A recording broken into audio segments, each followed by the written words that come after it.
With double game weeks coming soon on the horizon, the assistant manager chip will be active and live soon as well, and game week 19 just a day or two away, it's now more important than ever to plan your transfers carefully in FPL. Hey everyone, Sam here, otherwise known as FPL Pricey. So in today's video, I'll be running through my transfer plans ahead of game week 19, but also with a little view of my transfer plans over the next few weeks, because we've got some double game weeks that we're probably going to see slotted in soon.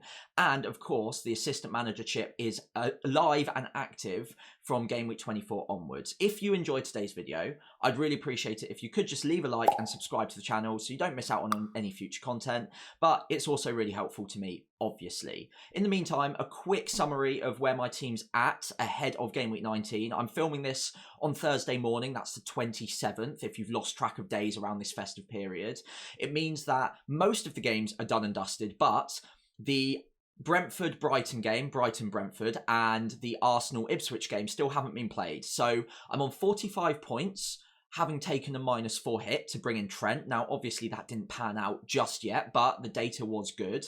But it does mean that I'm on a little red arrow at the moment, but I have 4 players to play tonight, and most people have on average about 2. So I'm hoping that I can regain that lost ground and still secure a 4th consecutive green arrow going into game week 19, despite the -4 hit.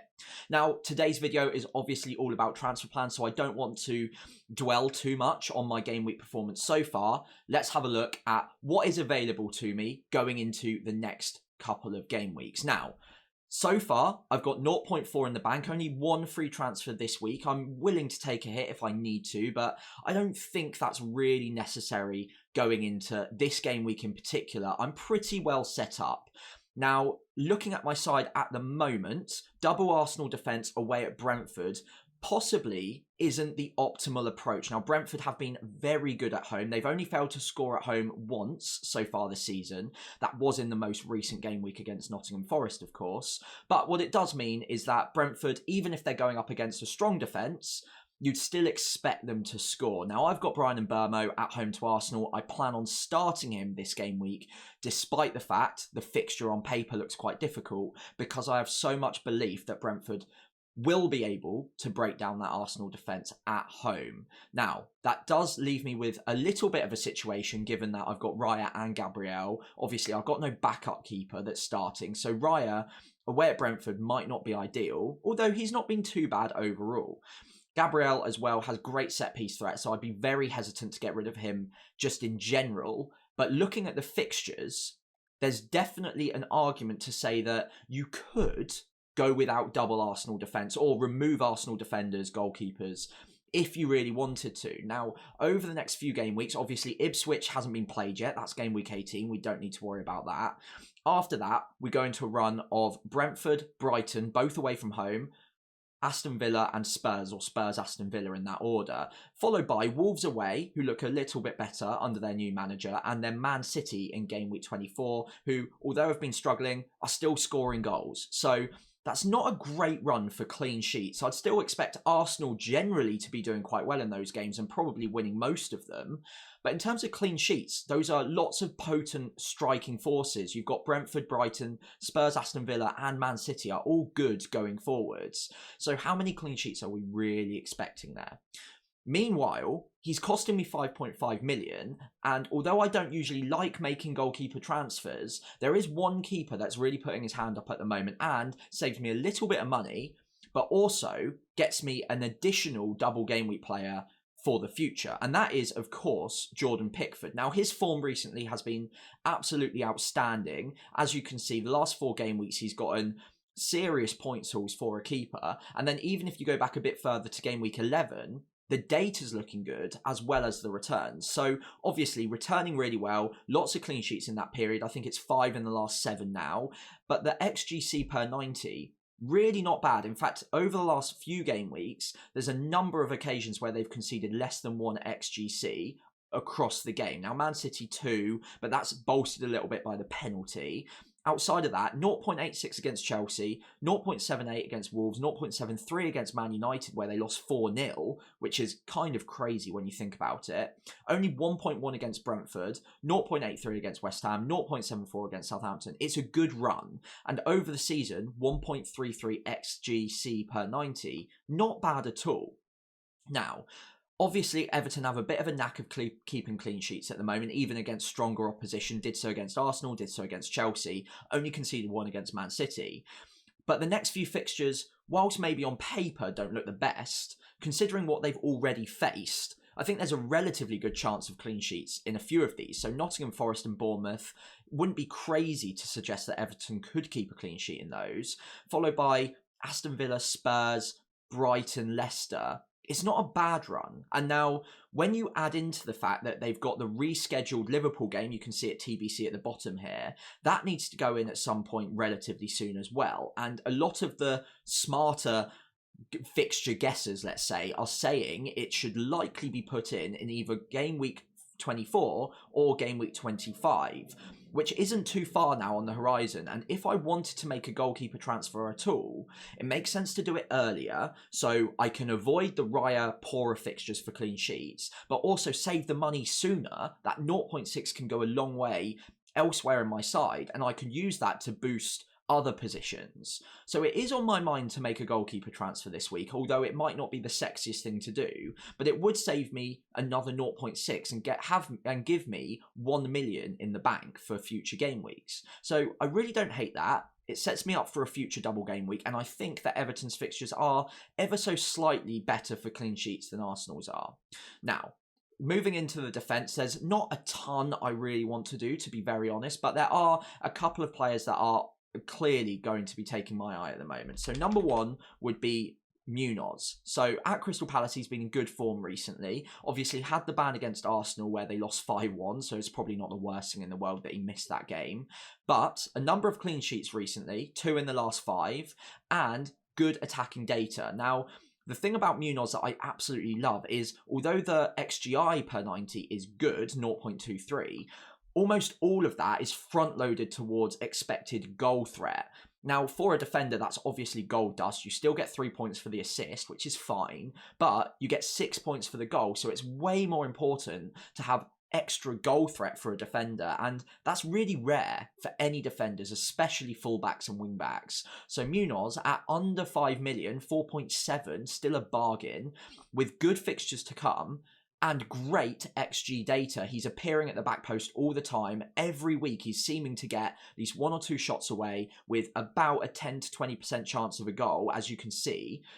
It's really quite decent, quite encouraging for him. And again, I'll just focus on the fixtures very quickly here. Look at that sea of green over the next few. The only fixture I don't like is Chelsea, but outside of that, it's Southampton, Leicester, West Ham, Brentford, Everton in there as well. It is a really good run, and he's very differential at just 3% ownership. So I really couldn't be much more keen on Daniel Munoz if I tried. It's more of a question of where do I get him in? And honestly, Gabriel I like for the goal threat anyway, although I could save some money there. Robinson has been brilliant recently, and although he's a bit more expensive, the fixtures there don't make me want to sell him whatsoever. Same goes for Lewis Hall, who has been great recently, 15, 7 and 6 points respectively. And although the next 2 aren't great, over the long run, it's really not that bad. And again, he's only 4.7 million. Do I want to be bailing on him now? I'm not so sure I do. And I've just brought in Trent, and although obviously annoying not to get anything against Leicester, the data is absolutely fantastic. So do I want to be selling him ahead of West Ham? Probably not. And the fixtures over the medium to long term, not so bad either. So Munoz right now, I'm not sure if there's a space. And obviously, if I could sell Greaves without taking the hit, that would be the obvious inroad. But there's another player I could sell Greaves for immediately right now with the money I've got in the bank, and that is Mykolenko. Similar logic to Pickford.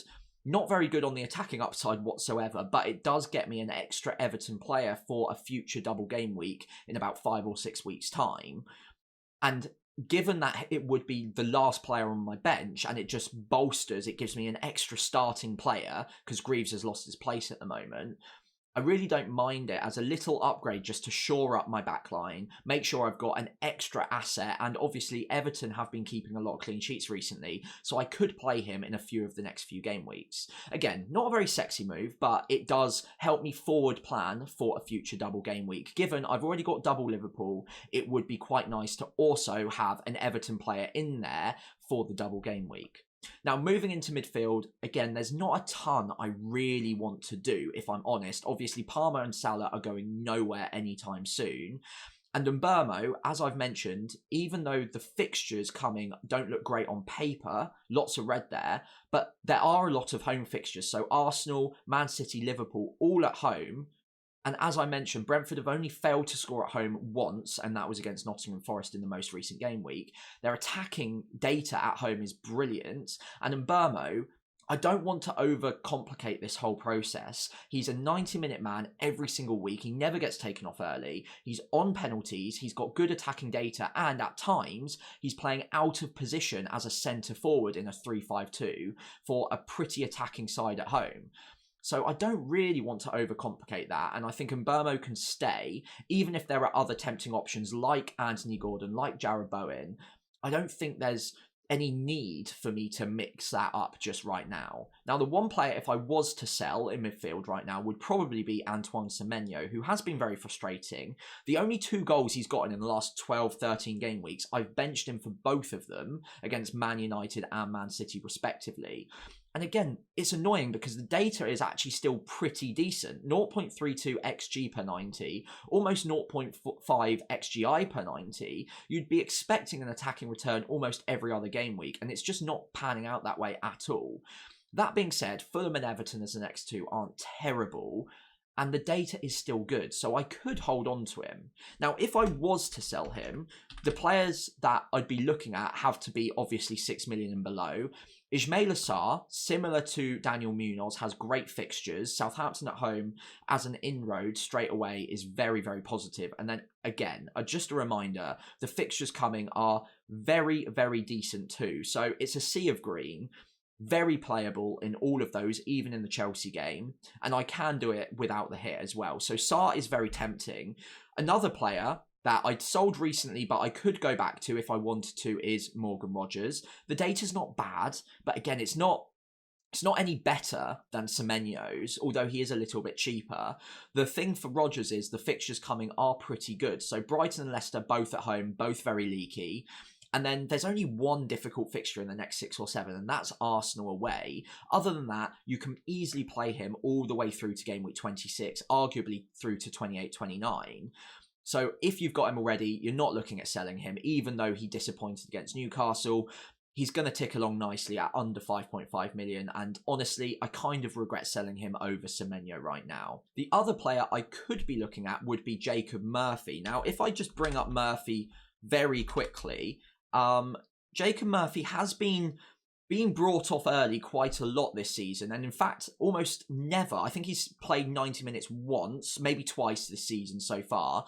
Every other match he's been taken off usually just after 60 minutes, but sometimes it extends to 70 or 80. So the minutes aren't great, but the attacking data is absolutely brilliant for a player of his price. At just 5 million, having over 0.5 XGI per 90 is very decent. Obviously, recently especially, tons of returns. In fact, 2, 4, 6, 7 in his last 4 game weeks, including 3 times in a row where he got 2 attacking returns.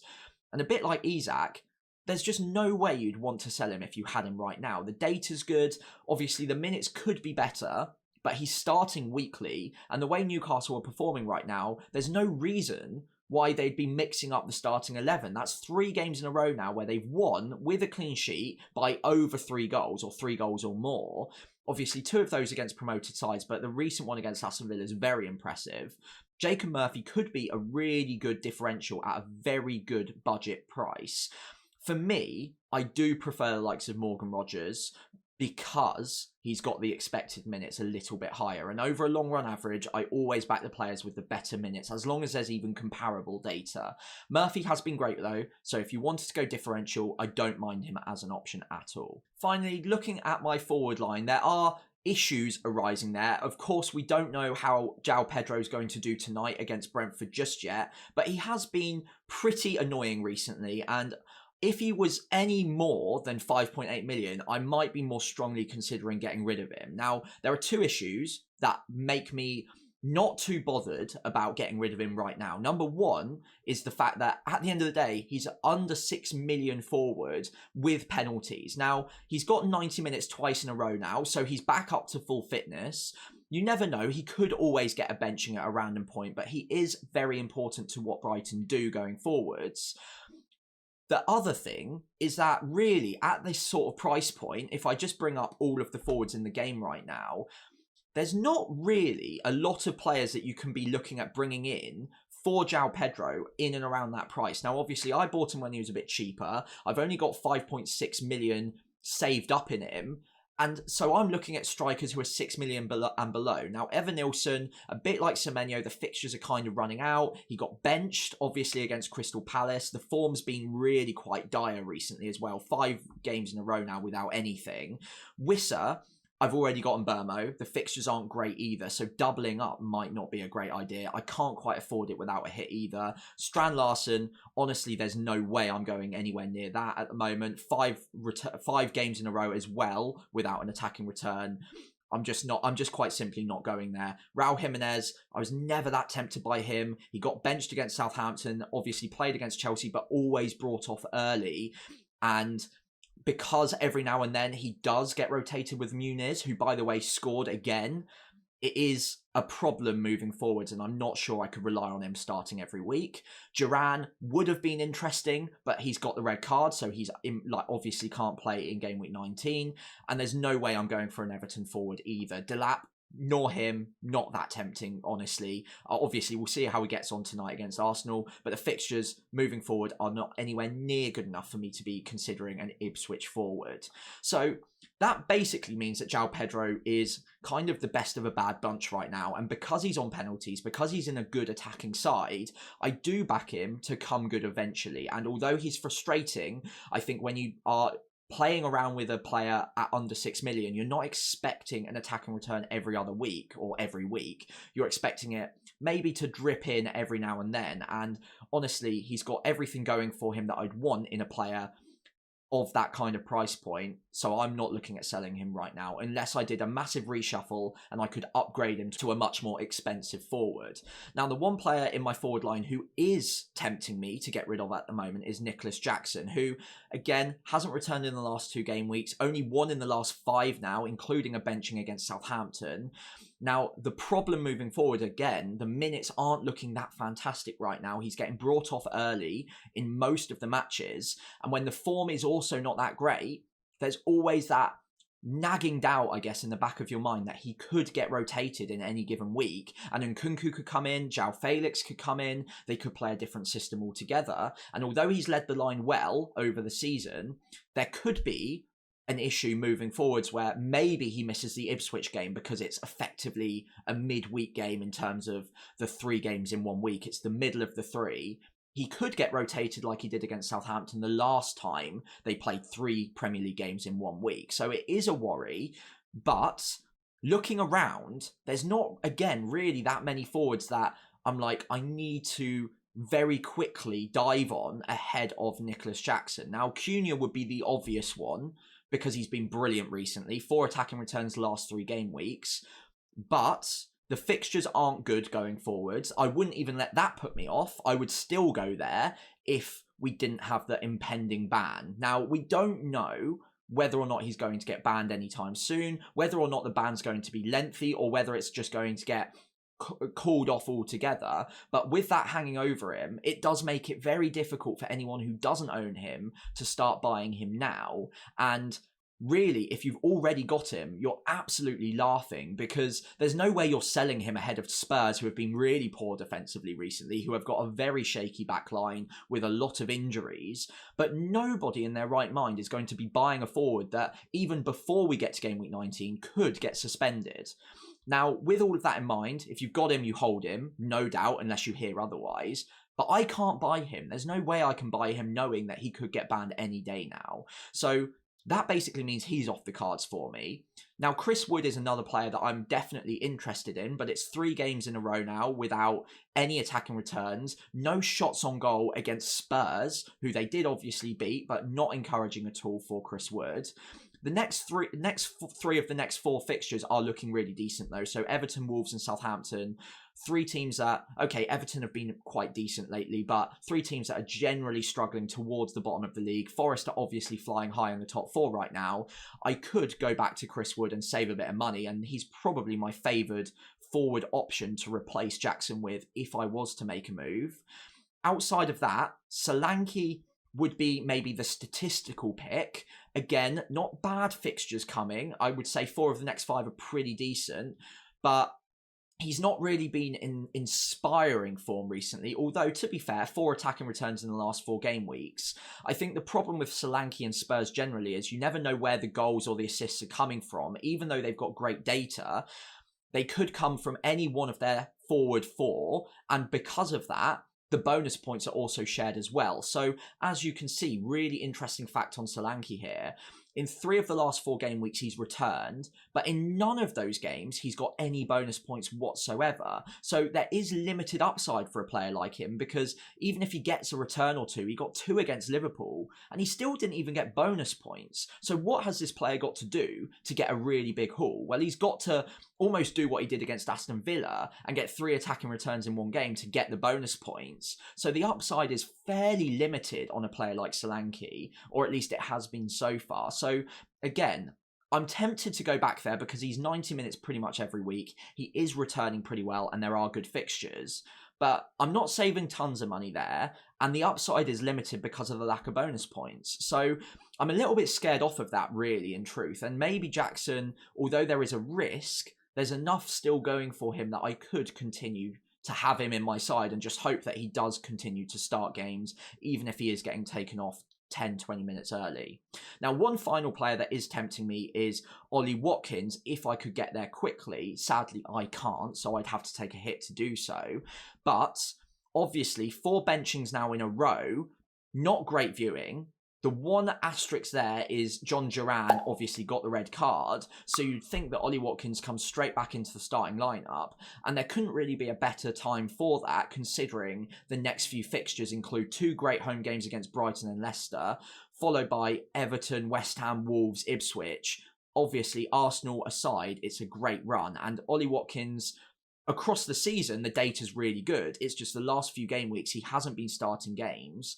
We don't know why that is. Maybe there was a little injury doubt. Maybe it was fatigue. Maybe it was just because John Duran had been really impressive and Ole Watkins naturally lost his place because of that. But we know the quality of the striker is there. And given that he's now got an opportunity to bed back into the starting lineup with John Duran out, he could be an interesting differential. I think he's slightly too expensive for me to be taking a risk on, honestly. And because I can't get there without a hit, I think for me, he's one that I'll probably swerve. 2 very quick forwards to finish up on that are tempting as well. Number 1 would be Mateta, who, again, not great form recently, but he's getting decent minutes, and the fixtures, like Ismail Assar, like Daniel Munoz, both of which I'm very keen on, are absolutely phenomenal. So if you want a fixtures play up front, Mateta at 7.2 million might not be the worst bet. The data's not great though, so it's a bit of a fixtures play. You can't really back him to necessarily be on the best form right now. It's more you're hoping that the fixtures create some form. And when you're playing 2 promoted clubs in the next 3 game weeks, it's never a bad time to suggest that form might return to him. The final player that is interesting, we're going to have to see how it goes tonight, is Gabriel Jesus. Now, 6.8 million is a decent entry point. Obviously, across the season so far, the minutes have been really quite shocking. But with Saka out and now Jesus in seemingly quite good form, I think this could be a good hopping on point. Obviously, Ipswich is out of the way. We don't know how he does in that game. But there's still some decent fixtures there. Brentford, Brighton, Spurs, Aston Villa, Wolves. All good from an attacking point of view. And if Jesus looks like he's going to be playing solid minutes over the next few, we'll obviously wait and see on Ipswich tonight, then he could be a good differential at 6.8 million. I have to say, though, I'm not that tempted myself right now, given the fact that historically his minutes have been quite shaky, and generally he tends to underperform on his XGI quite drastically. So I'm not massively tempted on Jesus right now, although I am open-minded. Let's see how he gets on tonight against Ipswich, and if he plays well again and gets 80-90 minutes, then he himself might be a tempting alternative to Jackson. As it stands, I think I'm either rolling or maybe making one move to probably bring in the likes of Ismail Assar for Semenyo. I could equally look at making a defensive move to bring in Munoz for someone like a Hall, but not that tempting considering Hall's been good recently. The other outside shout that I am considering is downgrading Raya to Pickford, release those funds and gives me a little bit more to play with, and a double game week keeper in a few game weeks time is already in situ. Obviously Pickford's form has been good too. Anyway, as we finish today's video, let me know if you've got any questions from the video today that I haven't answered for you, and if there are any players that I haven't brought up at all that are in your thinking, do let me know in the comments below, and I'll try and get back to all of you before the Game Week 19 deadline. In the meantime, if you have enjoyed today's video, if you could leave a like and subscribe to the channel, that'd be greatly appreciated. For now though, I'll see you tomorrow as we go through my team selection ahead of Game Week 19.